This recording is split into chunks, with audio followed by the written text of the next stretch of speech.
Bismillahirrahmanirrahim.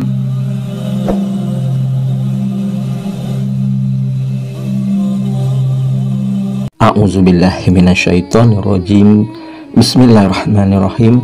Assalamualaikum warahmatullahi wabarakatuh. Alhamdulillahirabbil alamin. Wassalatu wassalamu ala sayyidinal karim Muhammadin wa ala alihi wa ashabihil mujahidina tohirin amma ba'du. Bersyukur kita kepada Allah dengan kita mengucapkan alhamdulillah. Segala puji bagi Allah yang telah memberikan kita banyak kenikmatan. Di antaranya nikmat yang utama yaitu nikmat iman, nikmat Islam, nikmat kesehatan, dan tentunya yang tidak kalah pentingnya yaitu nikmat kesempatan dan waktu luang, sehingga kita masih dapat dipertemukan kembali di channel Cahaya Al-Qud ini yang insya Allah selalu membahas hal-hal yang bermanfaat dari dunia sampai akhirat. Salawat dan salam teruslah kita limpah curahkan kepada junjungan kita Nabi besar Muhammad sallallahu alaihi wasallam dengan kita mengucapkan Allahumma sholli ala sayyidina Muhammad wa ala ali sayyidina Muhammad. Insya Allah dengan kita senantiasa bersolawat kepada Rasulullah, kita akan mendapatkan syafaatnya, pertolongannya, baik di dunia dan kelak di akhirat. Amin amin ya rabbal alamin.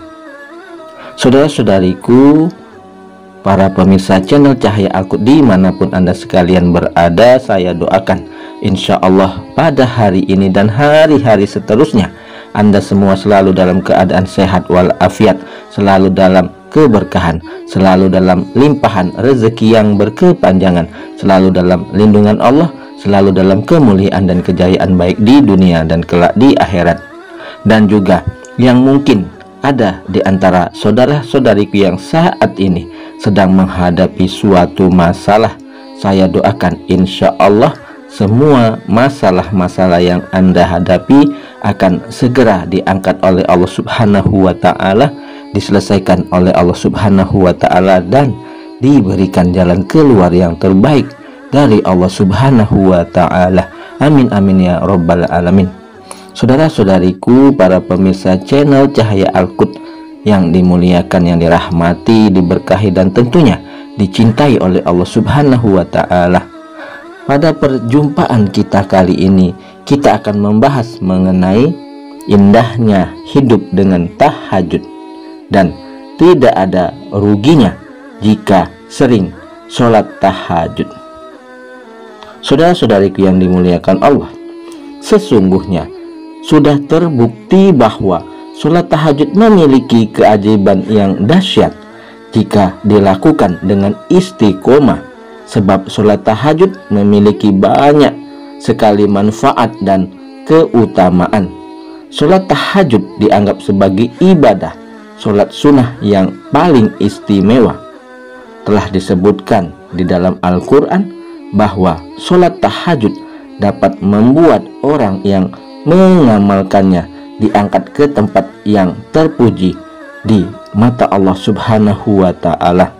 Bahkan karena banyaknya keutamaan dan manfaat sholat tahajud ini, Rasulullah Sallallahu Alaihi Wasallam tidak pernah meninggalkan sholat tahajud. Rasulullah Sallallahu Alaihi Wasallam tidak pernah meninggalkan sholat tahajud semalam pun, termasuk saat beliau sakit. Termasuk juga para sahabat Rasulullah Sallallahu Alaihi Wasallam, walaupun sudah sangat sepuh, tetapi tetap melaksanakan sholat tahajud. Tidak ada satupun jamuan terindah yang diadakan kecuali di sepertiga malam terakhir. Bila kita dijamu oleh pejabat, penguasa, atau orang penting, pasti kita senang. Apalagi kita dijamu oleh penguasa langit dan bumi. Jamuan Allah bisa berupa ampunan, pertolongan, keberkahan, dan ketenangan. Oleh sebab itu, saudara-saudariku yang dimuliakan Allah, mari kita bertekad dengan sungguh-sungguh untuk menghiasi malam kita dengan tahajud, dengan melakukan ikhtiar. Yang pertama, kita berniat. Yang kedua, tidur lebih awal. Yang ketiga, jangan terlalu kenyang. Yang keempat, pasang alarm. Yang kelima, kuatkan ikhtiar. Nah, saudara-saudariku, inilah beberapa keutamaan sholat tahajud yang perlu diketahui agar semangat dalam menjalankan sholat tahajud. Keutamaan ini disebutkan di dalam beberapa ayat dan hadis. Di antaranya, yang pertama, tahajud merupakan amalan utama setelah sholat fardu. Disebutkan dari Abu Hurairah bahwasannya Rasulullah Shallallahu Alaihi Wasallam bersabda, yang artinya sholat yang paling utama setelah sholat wajib adalah sholat yang dilakukan di malam hari. Hadis riwayat Muslim. Lalu yang kedua, tahajud merupakan penyemangat jiwa dan pembersih hati. Saudara-saudariku, disebutkan oleh Abu Hurairah Rasulullah Shallallahu Alaihi Wasallam bersabda, syaitan mengikat di pangkal kepala seseorang darimu saat ia tidur dengan 3 ikatan yang pada masing-masing tertulis, malammu sangat panjang, maka tidurlah. Bila ia bangun lalu berzikir kepada Allah, maka 1 ikatan terlepas. Bila ia berwudu, 1 ikatan lagi lepas, dan bila ia sholat, 1 ikatan lagi lepas. Maka di pagi hari ia dalam keadaan semangat dengan jiwa yang baik. Namun jika ia tidak melakukan hal itu, maka di pagi hari jiwanya kotor dan ia menjadi malas. Hadis riwayat Bukhari. Yang ketiga, tahajud lebih tepat untuk khusyuk.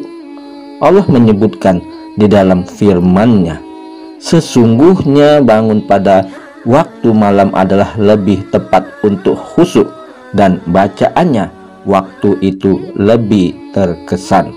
Quran surat Al-Muzammil ayat 6. Lalu yang keempat, tahajud waktu yang mustajab untuk berdoa. Dari Jabir bin Abdillah berkata, ia mendengarkan Rasulullah Shallallahu Alaihi Wasallam bersabda, sesungguhnya pada malam hari terdapat waktu tertentu yang bila seorang muslim memohon kepada Allah dari kebaikan dunia dan akhirat pada waktu itu, maka Allah pasti akan memberikan kepadanya, dan hal tersebut ada di setiap malam. Hadis riwayat Muslim. Yang kelima, tahajud tanda ahli zikir. Dari Abu Sa'id Al-Khudri menuturkan Rasulullah Shallallahu Alaihi Wasallam bersabda, barang siapa yang bangun di waktu malam dan ia pun membangunkan istrinya, lalu mereka sholat bersama 2 rakaat, maka keduanya akan dicatat termasuk kaum laki-laki dan wanita yang banyak berzikir kepada Allah. Hadis riwayat Abu Daud. Yang keenam, tahajud mengantarkan ke surga dengan selamat. Dari Abdullah bin Salam berkata, yang pertama kali aku dengar dari Rasulullah Shallallahu Alaihi Wasallam adalah sabda beliau, yang artinya, wahai manusia, tebarkanlah salam, berikanlah makan, sambunglah tali silaturahmi, dan sholatlah pada malam hari saat manusia tertidur. Niscaya kalian akan masuk ke dalam surga dengan selamat. Hadis riwayat At-Tirmizi. Aisyah, istri Nabi, pernah memberikan nasihat, janganlah kalian meninggalkan sholat malam, karena Rasulullah Shallallahu Alaihi Wasallam tidak pernah meninggalkannya.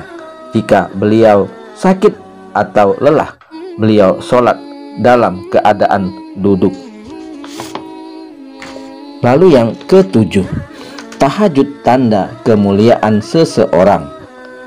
Ini seperti dikatakan Ibnu Abbas, kemuliaan seseorang terletak pada sholatnya pada malam hari dan sikapnya menjauhi apa yang ada pada tangan orang lain. Yang kedelapan, tahajud bagaikan sedekah. Dari Ibnu Mas'ud menuturkan, Rasulullah Shallallahu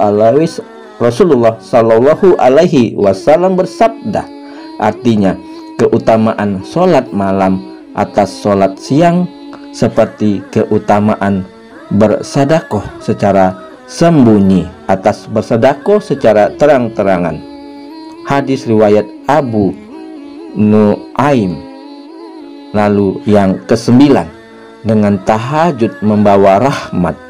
Disebutkan dari Abu Hurairah bahwa Rasulullah Shallallahu Alaihi Wasallam bersabda, semoga Allah merahmati seorang suami yang bangun di waktu malam lalu sholat, dan ia pun membangunkan istrinya, lalu sang istri juga sholat. Bila istri tidak mau bangun, ia percikkan air ke wajahnya.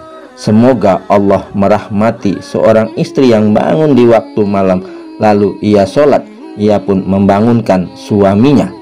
Bila suaminya enggan untuk bangun, ia pun memercikkan air ke wajahnya. Hadis riwayat Abu Daud. Kemudian yang ke-10, tahajud memberikan rasa aman. Dari Ibnu Mas'ud menuturkan, Rasulullah Shallallahu Alaihi Wasallam bersabda, ketahuilah sesungguhnya Allah tertawa terhadap dua orang yang bangun pada malam yang dingin dari ranjang dan selimutnya, lalu ia berwudu dan melakukan sholat tahajud. Allah Subhanahu wa Ta'ala berfirman kepada para malaikatnya, apa yang mendorong hambaku melakukan ini? Mereka menjawab, wahai Rabb kami, ia melakukan ini karena mengharap apa yang ada di sisimu dan takut dari apa yang ada di sisimu pula. Allah berfirman, sesungguhnya aku telah memberikan kepadanya apa yang ia harapkan dan memberikan rasa aman dari apa yang ia takutkan. Hadis riwayat Ahmad. Yang ke-11, mempertajam insting kebaikan. Sahabat Nabi Ibnu Mas'ud menjelaskan, sesungguhnya di dalam Taurat tertulis, sungguh Allah telah memberikan kepada orang-orang yang lambungnya jauh dari tempat tidur apa yang tidak pernah terlihat oleh mata, tidak pernah terdengar oleh telinga, dan tidak pernah terlintas dalam hati manusia, yakni apa yang tidak diketahui oleh malaikat yang dekat kepada Allah dan Nabi yang diutusnya. Yang ke-12, tahajud menjadikan wajah cerah. Al-Hasan juga pernah ditanya, mengapa orang yang selalu melakukan sholat tahajud wajahnya lebih cerah? Ia menjawab, sebab mereka menyendiri bersama Ar-Rahman, Allah, sehingga Allah memberikan cahayanya kepadanya. Saudara-saudariku yang dimuliakan, yang dirahmati, yang diberkahi dan tentunya dicintai oleh Allah Subhanahu wa Ta'ala, begitu indahnya hidup dengan tahajud, dan tidak ada ruginya jika sering sholat tahajud. Mudah-mudahan kita menjadi hamba-hamba Allah yang senantiasa selalu istiqomah melaksanakan sholat tahajud. Insya Allah semua doa-doa kita diijabah oleh Allah Subhanahu wa Ta'ala, dikeluarkan kita dari segala macam kesulitan hidup, dan diberikan keberkahan, limpahan rezeki, dan diterima semua amal ibadah kita. Mudah-mudahan hal ini menjadi manfaat. Adapun yang benarnya datangnya dari Allah, yang salah adalah kesilafan dari diri saya pribadi. Kepada Allah saya mohon ampun. Subhanakallahumma wa bihamdika asyhadu alla ilaha illa anta astaghfiruka wa atubu ilaihi. Sampai jumpa di video-video berikutnya yang insya Allah selalu membahas hal-hal yang bermanfaat dari dunia sampai akhirat. Wassalamualaikum warahmatullahi wabarakatuh.